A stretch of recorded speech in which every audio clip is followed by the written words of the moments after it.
사도행전 20장.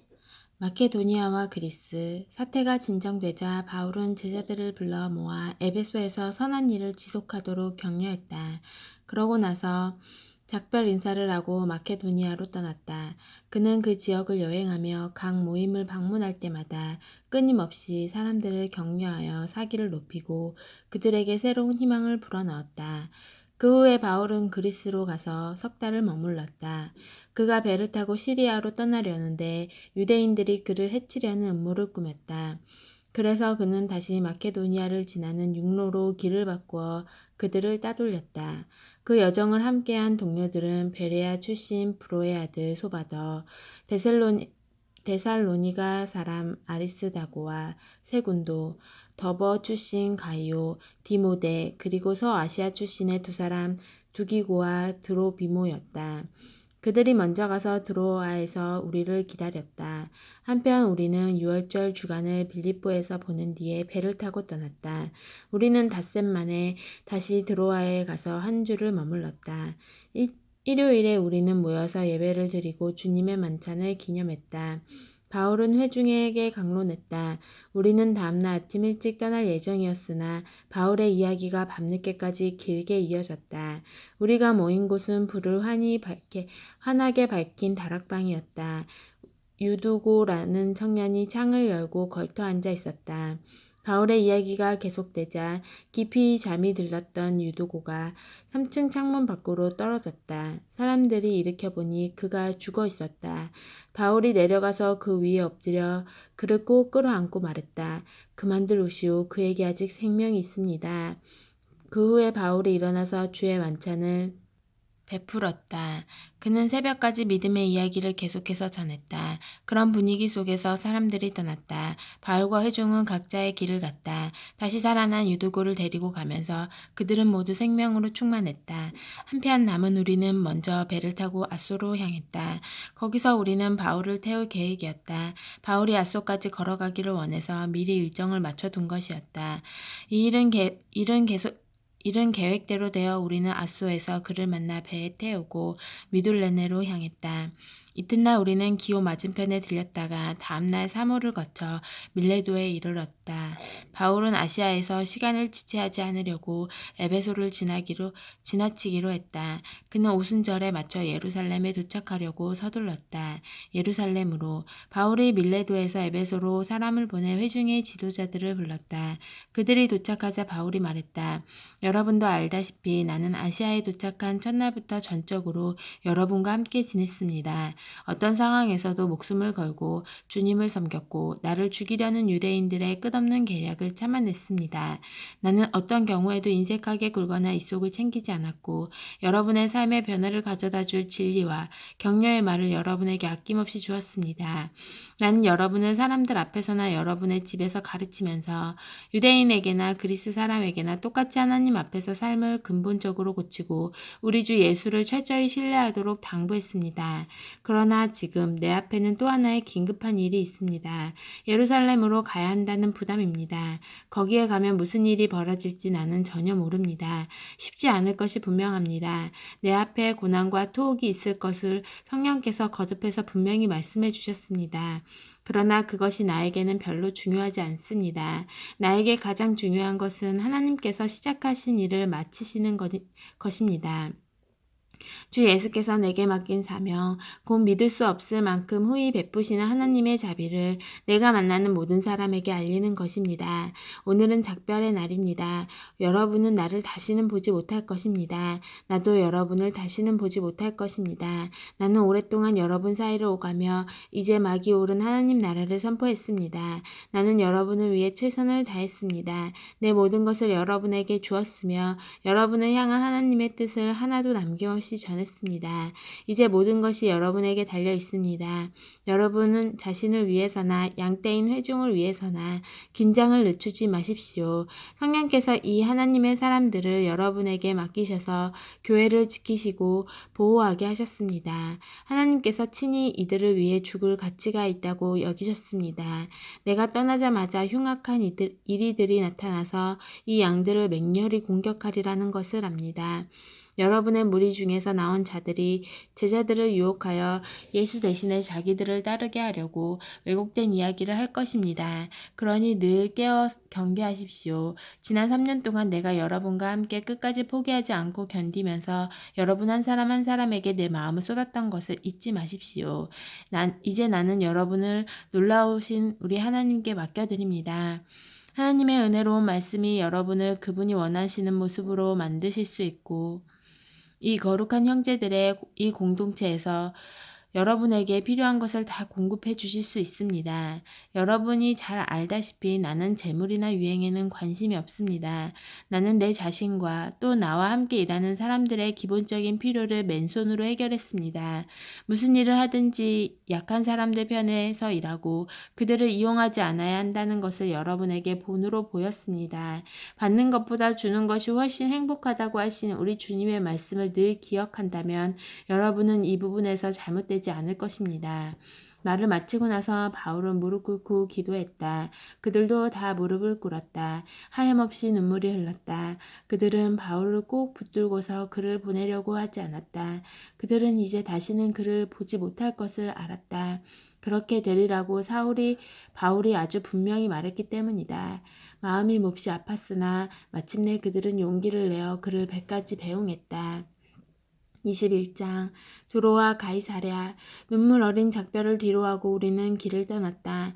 우리는 곧장 고수로 가서 이튿날 로도에 이르렀고 그 다음에 바다랴에 도착했다. 거기서 페니키아로 직항하는 배를 찾아 그 배를 타고 출발했다. 시리아로 항로를 잡고 가는 동안에 왼쪽으로 키프로스가 시야에 들어왔다가 곧 사라졌다. 마침내 우리는 두로왕에 정박했다. 짐을 내리는 동안 우리는 현지에 있는 제자들을 찾아가 그들과 함께 일회를 지냈다. 그들이 성령을 힘입어 앞일을 내다보고 바울에게 예루살렘으로 가지 말라는 말을 전했다. 시간이 다 되자 그들은 시내에서 부두까지 우리를 바래다 주었다. 남녀노소 할 것 없이 모두가 따라왔다. 그 자리가 송별회가 되었다. 바닷가에서 우리는 모두 무릎 꿇고 기도했다. 또 한 차례 작별 인사를 나눈 뒤에 우리는 배에 오르고 그들은 집으로 돌아갔다. 두로에서 돌레마이까지 짧은 항해를 마쳤다. 우리는 그곳에 그리스도인 동료들을 문안하고 그들과 함께 하루를 지냈다.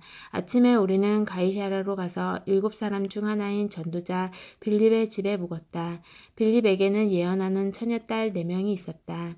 그곳에 있은 지 며칠이 지난 후에 아가보라는 예언자가 우리를 보려고 유대에서 내려왔다. 그는 곧장 바울에게 가더니 바울의 허리띠를 가져다가 연극을 하듯 자기 손발을 묶었다. 그러고는 이렇게 말했다. 성령께서 예루살렘의 유대인들이 이 허리띠의 주인을 이렇게 묶어서 하나님을 모르는 믿지 않는 자들에게 넘겨줄 것이다 라고 말씀하십니다. 그 말을 들은 우리와 그날 거기 있던 모든 사람들이 바울에게 예루살렘으로 가겠다는 완강한 고집을 버리라고 간청했다. 그러나 바울은 뜻을 굽히지 않았다. 왜 이렇게 야단들입니까? 왜 이 소란을 피워 나를 더 힘들게 합니까? 여러분은 이 일을 거꾸로 보고 있습니다. 예루살렘에서 중요한 문제는 나를 체포하든 죽이든 그들이 나한테 하는 일이 아니라 나의 순종을 통해 주 예수께서 하시는 일입니다. 그것을 모르시겠습니까? 그의 결심이 조금도 흔들리지 않는 것을 보고서 우리는 단념했다. 우리는 이제 하나님 손에 있습니다. 주님께서 알아서 해주십시오 하고 말했다. 얼마 지나지 않아 우리는 짐을 꾸려 예루살렘을 향해 길을 떠났다. 가이사랴에서 온 제자들 몇 사람이 우리와 함께 가서 우리를 나손의 집에 데려다 주었다. 그는 우리를 따뜻하게 맞아주었다. 그는 키프로스 태생으로 초기 제자들 가운데 한 사람이었다. 예루살렘에서 동료들이 우리를 보고 반가워하며 두 팔 벌려 우리를 맞아주었다. 이튿날 아침 먼저 우리는 바울을 데리고 가서 야고보를 만났다. 교회의 지도자들도 다 그 자리에 있었다. 안부와 몇 마디 인사말을 나눈 뒤에 바울은 그동안 하나님께서 자신의 사역을 통해 이방인들 가운데 행하신 일을 하나하나 자세하게 이야기해 주었다. 그들은 이야기를 듣고 기뻐하며 하나님께 영광을 돌렸다. 그들도 들려줄 이야기가 있었다. 그동안 여기에 무슨 일이 있었는지 보십시오. 하나님을 경외하는 유대인 수만 명이 예수를 믿게 되었습니다. 그러나 그들이 모세의 율법을 지키는데 어느 때보다 열심이다 보니 문제도 있습니다. 유대인들 사이에서 들리는 말이 당신이 믿지 않는 이방인들 속에서 살아가는 믿는 유대인들에게 모세를 가볍게 여겨도 된다고 하면서 자녀들에게 할례를 주지 않아도 되고 옛 전통도 지킬 필요가 없다고 가르친다고 합니다. 그러나 그것은 그들이 전혀 받아들일 수 없는 일입니다. 당신이 시내에 들어온 것을 그들이 알며 어찌 될지 걱정입니다. 곤란한 일이 생길 것입니다. 그러니 이렇게 합시다. 우리 일행 가운데 정결 예식을 하기로 서원했으나 돈이 없어 행하지 못한 4사람이 있습니다. 당신이 그들의 서원에 참여해서 그들의 비용을 대주십시오. 그러면 당신에 대해 떠도는 소문이 사실무근이며 당신이 모세의 율법을 철저히 존중한다는 것이 모든 사람 앞에 분명해질 것입니다. 당신에게 이렇게 요청한다고 해서 믿는 사람이 된 이방인들에 대해 전에 우리가 합의한 내용을 되돌리는 것은 아닙니다. 우리는 그 편지에 쓴 내용을 계속해서 굳게 붙들고 있습니다. 우상과 관계된 활동에 관여하지 말고 유대인 그리스도인들에게 거슬리는 음식을 내놓지 말며 성생활과 결혼의 도덕을 지킬 것을 말입니다. 바울은 그들의 제안대로 했다. 그 사람들을 데리고 가서 그들의 서원에 참여하고 그들의 비용을 댔다. 이튿날 그는 성전에 가서 그것을 공식화했다. 각 사람에게 정결 예식을 위한 제사를 드리고 그 제사가 끝날 때까지 거기 머물렀다. 바울이 체포되다. 그들의 정결 예식에 필요한 이래가 거의 끝나갈 무렵 에베소 근방에서 온 몇몇 유대인들이 성전에서 바울을 발견했다. 그들은 곧장 그곳을 뒤집어 놓았다. 그들은 바울을 붙잡고 목이 터져라 외치기 시작했다. 도와주시오. 이스라엘 동포 여러분 도와주시오. 이 자는 온 세상을 다니면서 우리와 우리 종교와 이 성전을 거슬러 거짓말하는 자입니다. 이제는 그리스 사람들을 여기까지 데리고 들어와서 이 거룩한 곳을 더럽혀 놓았습니다. 바울과 에베소 사람 드로비모가 함께 도성안을 다니는 것을 보고서 바울이 그를 성전까지 데려와 구경시켜 주었으리라 짐작했던 것이다. 이내 도시 전체에 소동이 일어났다. 도처에서 사람들이 성전으로 달려와 그들의 행동에 가세했다. 그들은 바울을 붙잡아서 성전 밖으로 끌어낸 다음 그가 다시는 거룩한 곳에 접근하지 못하도록 성전 문을 모두 잠갔다. 그들이 바울을 죽이려고 할 때 폭동입니다. 도시 전체가 들끓고 있습니다. 하는 보고가 경비대 지휘관에게 들어갔다. 그 지휘관은 신속히 행동을 취했다. 그의 병사와 백부장들이 즉시 현장으로 달려갔다. 바울을 때리던 무리가 지휘관과 병사들을 보고서야 행동을 멈췄다. 지휘관이 다가가서 바울을 체포했다. 그는 먼저 바울에게 수갑을 채우라고 명령했고 그런 다음 그가 누구이며 무슨 일을 했는지 물었다. 지휘관이 무리에게 얻은 것은 저마다 이렇게 저렇게 외치는 고함 소리뿐이었다. 광기 어린 무리의 소리를 분간할 수 없었던 지휘관은 바울을 군대 병영으로 데려가라고 명령했다. 그러나 그들이 성전 계단에 이르렀을 때 무리가 난폭해져서 병사들은 바울을 메고 가야만 했다. 그들이 바울을 메고 가자 무리가 따라오며 외쳤다. 죽여라, 저자를 죽여라. 그들이 병영에 도착해 들어가려고 할 때 바울이 지휘관에게 말했다. 한 말씀 드려도 되겠습니까? 지휘관이 대답했다. 오, 나는 당신이 그리스 말을 하는 줄 몰랐소. 나는 당신이 얼마 전 여기서 폭동을 일으켰다가 자신을 따르는 4천여 명과 함께 광야로 잠적한 그 이집트 사람인 줄 알았소. 바울이 말했다. 아닙니다. 나는 다소태생의 유대인입니다. 지금도 그 유력한 도시의 시민입니다. 간단한 부탁을 하나 드리겠습니다. 내가 저 무리에게 말할 수 있게 해주십시오. 바울이 자신의 이야기를 말하다 병영 계단에 서 있던 바울이 돌아서서 손을 들어 올렸다. 바울이 말을 시작하자 무리가 조용해졌다. 그는 히브리 말로 이야기했다. 22장 사랑하는 내 형제요 아버지이신 여러분, 나에 대해 미리 결론을 내리기 전에 지금부터 내가 하는 말을 잘 들어주십시오. 그들은 그가 히브리 말로 하는 것을 듣고는 더 조용해졌다.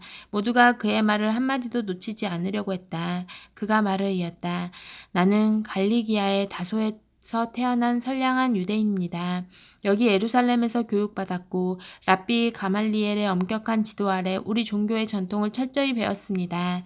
그리고 지금 여러분처럼 나도 항상 열정적으로 하나님 편에 있었습니다. 나는 이 도와 관련된 사람이면 누구나 추적하고 맹렬히 공격해서 하나님을 위해 죽일 준비가 되어 있었습니다. 나는 남자든 여자든 가리지 않고 가는 곳마다 그들을 잡아들여 감옥에 가두었습니다. 대제사장이나 최고의회 누구에게나 물어보면 그 사실을 확인할 수 있습니다. 그들 모두가 나를 잘 알고 있었습니다. 그러다가 나는 예수를 따르는 이들을 추적하고 체포하려고 우리 형제들이 있는 다마스쿠스로 떠났습니다. 나는 그들을 예루살렘으로 데려와서 형을 받게 하는 권한이 부여된 공문서를 가지고 있었습니다. 정오쯤 다마스쿠스 외곽에 이르렀을 때 하늘에서 눈부신 빛이 강하게 비쳤습니다. 나는 바닥에 쓰러졌고 시야가 흐려졌습니다. 그때 한 음성이 들렸습니다. 사울아, 사울아, 왜 나를 해치려고 하느냐? 나는 주님 누구십니까? 하고 물었습니다. 나는 네가 핍박하는 나사렛 예수다 하고 그분이 말씀하셨습니다. 동료들은 그 빛을 보았으나 그 대화는 듣지 못했습니다. 그래서 나는 주님, 이제 제가 어떻게 해야 합니까? 하고 물었습니다. 그분은 일어나서 다마스쿠스로 들어가라. 앞으로 내가 해야 할 일을 말해줄 사람이 거기 있다고 말씀하셨습니다. 그래서 우리는 다마스쿠스로 들어갔습니다. 내가 처음 계획한 것과는 전혀 다른 모습으로 그 성에 들어간 것입니다. 나는 눈이 멀어 볼 수 없었기 때문에 동료들이 내 손을 잡고 데리고 들어가야 했습니다. 바로 그때 아나니아를 만났습니다. 그는 우리의 율법을 잘 지키기로 소문난 사람입니다. 이것은 다마스쿠스 유대인 공동체가 다 동의하는 사실입니다. 그가 와서 내 어깨에 손을 얹고 눈을 들어 보시오 하고 말했습니다. 내가 눈을 들었는데 어느새 나는 그의 눈을 똑바로 쳐다볼 수 있었습니다. 다시 보게 된 것입니다. 그러자 그가 말했습니다. 우리 조상의 하나님이 그대를 택하셔서 그분의 활동 계획을 알게 하셨습니다. 그대는 의롭고 죄 없으신 분을 실제로 배웠고 그분의 말씀을 들었습니다. 이제 그대는 만나는 모든 사람에게 그대가 보고 들은 것을 증거하는 핵심 증인이 될 것입니다. 그러니 망설이지 말고 일어나 세례를 받으십시오.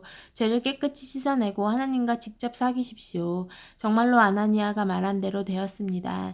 예루살렘으로 돌아온 뒤에 어느 날 나는 성전에서 하나님의 임재에 잠겨 기도하다가 그분을 뵈었습니다.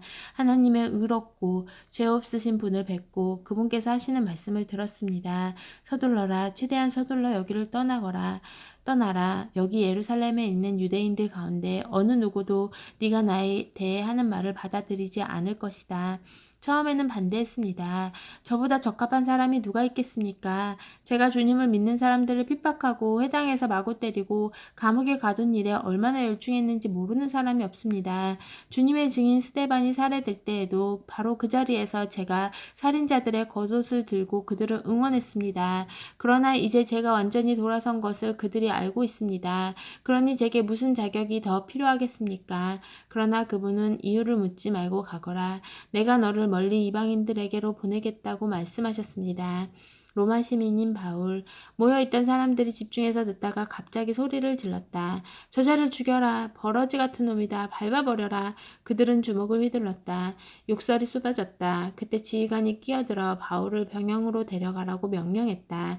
지휘관도 잔뜩 화가 치밀었다. 그는 이 일의 진상을 규명하기 위해 바울을 고문하고 신문하기로 결심했다. 그가 무슨 일을 저질러 이런 폭력을 유발했는지 알아내고자 한 것이다. 그들이 그의 사지를 가죽끈으로 묶어 채찍질할 준비를 하는데 바울이 거기 서 있던 백부장에게 말했다. 공정한 재판도 없이 로마 시민을 고문하다니 이게 법에 맞는 일입니까? 백부장이 그 말을 듣고 곧장 지휘관에게 갔다. 도대체 무슨 일을 하신 겁니까? 이 사람은 로마 시민입니다. 지휘관이 돌아와서 신문을 맡았다. 내가 들은 말이 사실이요? 당신이 로마 시민이요? 바울이 말했다. 분명히 그렇습니다. 지휘관은 관심을 보였다. 나는 큰 돈을 들여서 시민권을 얻었소. 당신은 얼마나 들었소? 전혀 들지 않았습니다. 바울이 말했다. 한 푼도 들지 않았습니다. 나는 태어날 때부터 자유의 몸이었습니다. 그것으로 신문은 끝났다. 그 일로 지휘관에게 하나님을 두려워하는 마음이 생겼다. 그는 로마 시민을 결박했고 하마터면 고문까지 할 뻔했던 것이다. 이튿날 지휘관은 문제의 원인을 규명하고 유대인들의 고발에 배후가 있는지 확실히 알아보기로 작정했다. 그는 바울의 결박을 풀어주고 명령을 내려 대제사장들과 최고의회를 소집했다. 그들의 생각을 알아보기 위해서였다. 바울은 안내를 받아 그들 앞에 섰다. 아멘.